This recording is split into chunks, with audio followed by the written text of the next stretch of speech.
Hey, it's Kendra. So it's been a little over a month being at the clinicals at the surgery center. So far, I'm enjoying it. Um, all the preceptors I've worked with are very nice, they're very helpful, they give good advice, which is nice being a new surge tech. Um,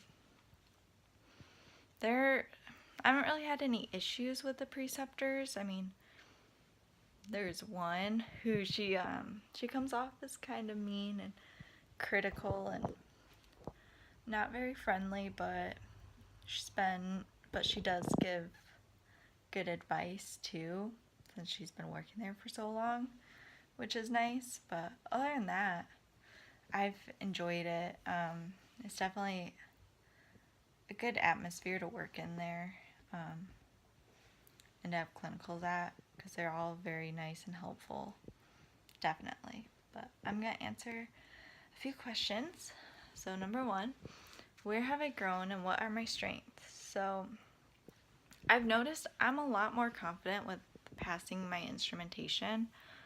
Um, I know in the beginning I'd come into the OR and I would be so shaky when it came to passing instruments to the surgeons, because I'm always afraid that I'm going to pass the wrong thing and they're going to yell at me or get mad at me.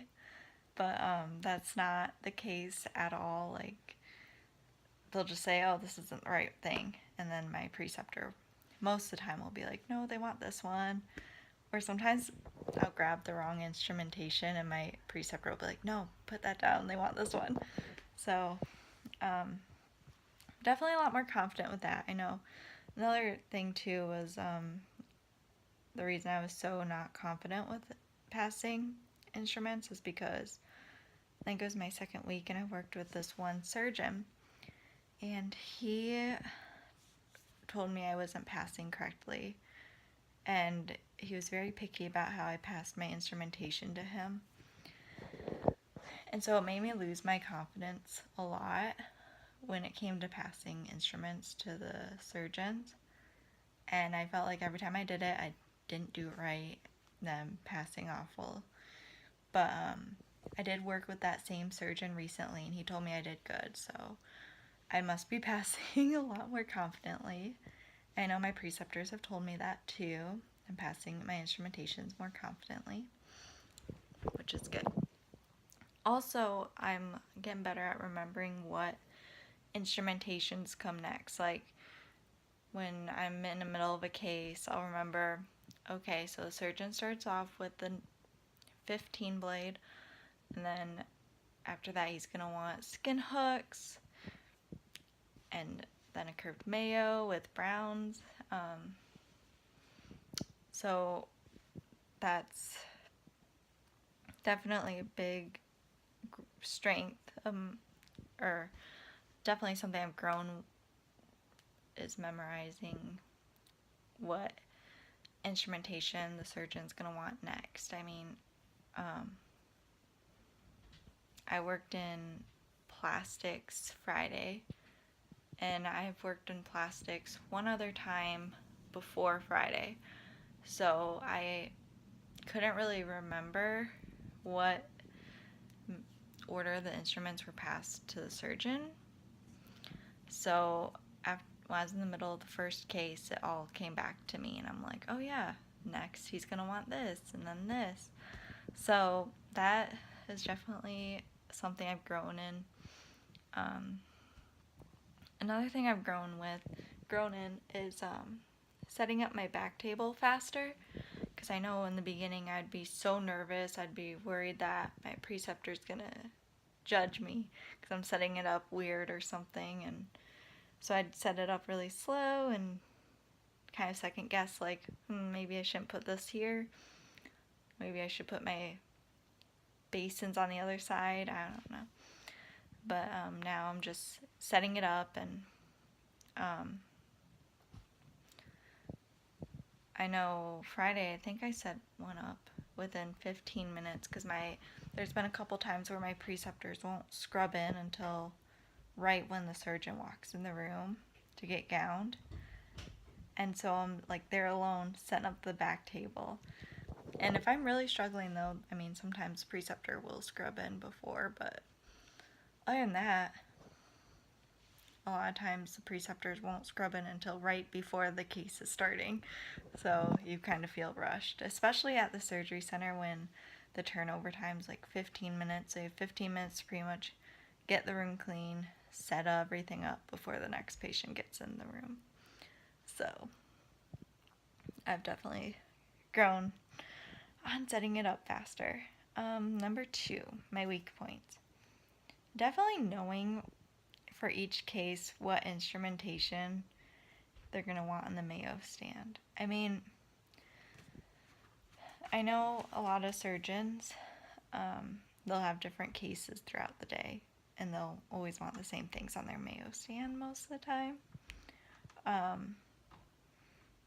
So that's nice to know, but it's also like hard memorizing what they're going to want on their Mayo stand.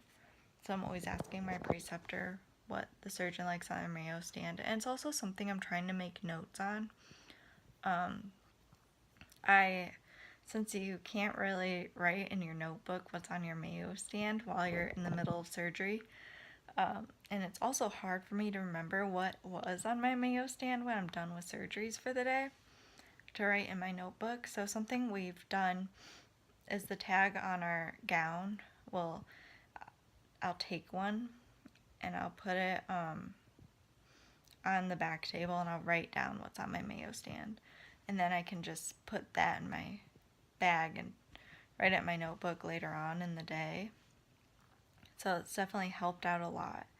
So then I can look back and remember, okay, this is what I had on my Mayo stand when I worked with this surgeon.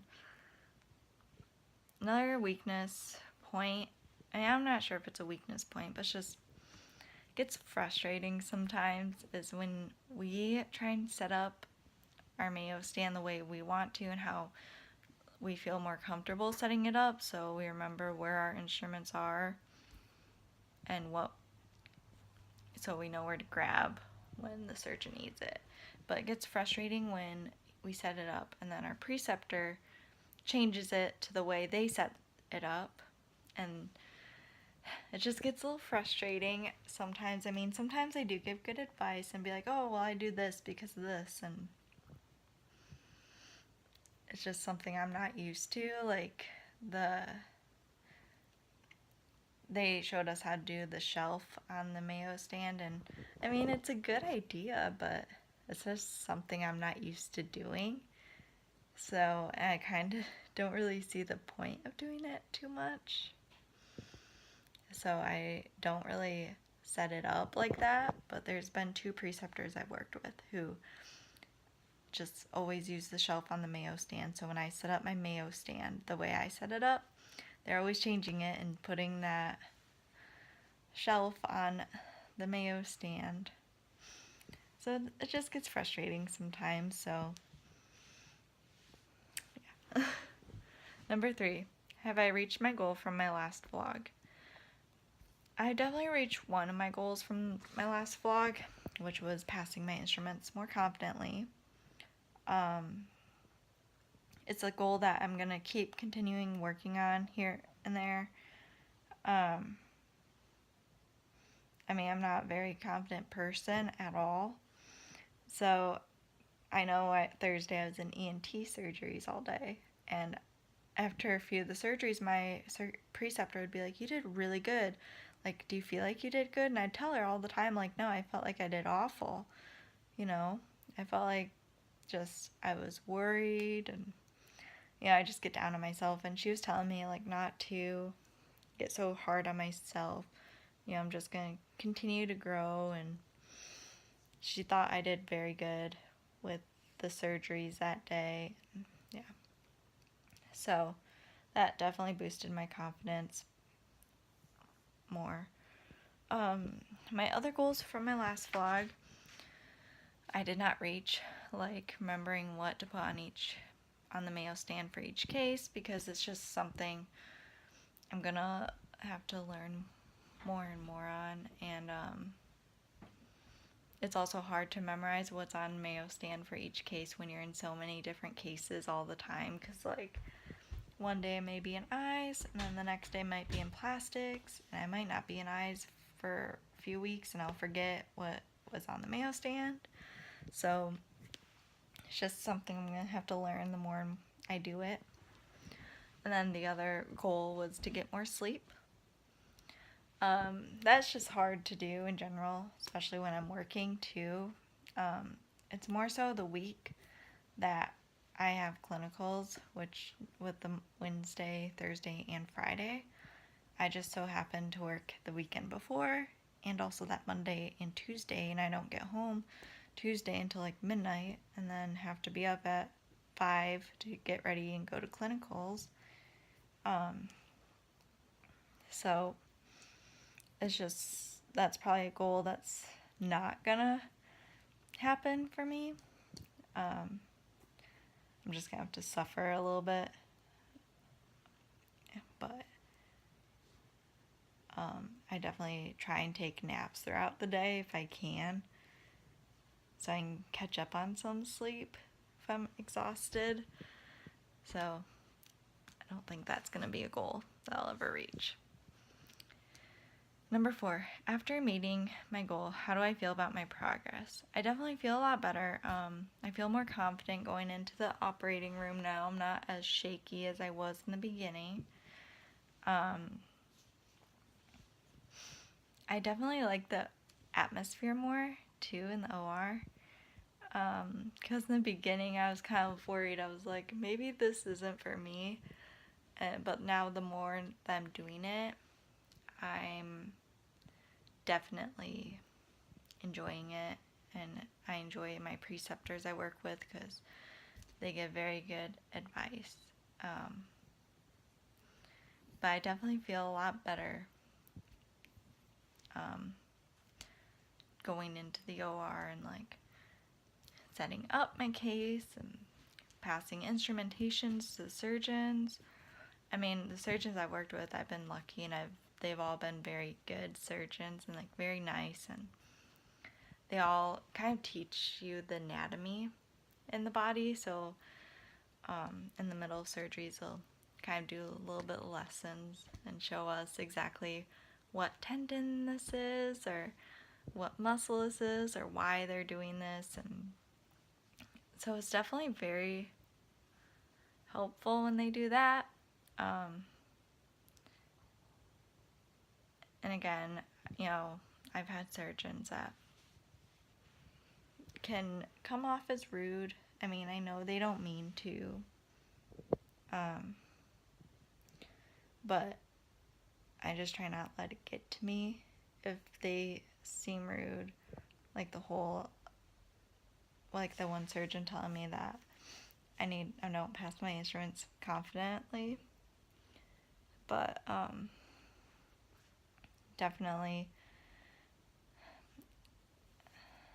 didn't let that get to me at all, and I just kept working on it, and I've gotten a lot better with it. So, number 5, my next goals. Definitely trying to remember what to put on the Mayo stand for each specialty. That was a big one because I don't want to have to turn to my preceptors every time and be like, I forgot what's on this Mayo stand. So that's one. And then the other one is cutting suture, because I am not the best at cutting suture. It might be because I'm left-handed, and a lot of the scissors they use in the OR is for right-handed people. So I've had some struggles with cutting suture, and some of the surgeons get a little paranoid about it. But so I've been having to cut with my right hand, which I'm not used to. And also trying to remember the different lengths of the suture, because I know some suture they're like, nope, you gotta cut as close as you can, but don't cut the knot. And then some suture they're like, oh, you gotta cut and leave a tiny tail. And then some you gotta leave a big tail. And so it's just another goal is trying to, cut suture a little bit better and remember how short and how long to cut it.